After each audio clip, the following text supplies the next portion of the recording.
ஒளியின் ஆசீர்வாதம். உள்ளே புகும் ஒளி வண்ணமயமானவை.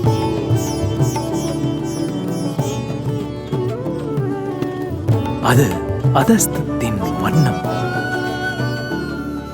அது தூய்மையின் வண்ணம். அது பூரணத்தின் வண்ணம். அது வலமையின் வண்ணம். அது கருணையின் வண்ணம்.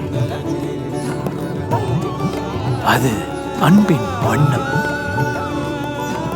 இந்த தீபாவளி நன்னாளில் ஒளியின் உண்மையான வண்ணங்களை உணருங்கள். கார்டினியாவின் அனைவருக்கும் வண்ணமயமான இனிய தீபாவளி நல்வாழ்த்து.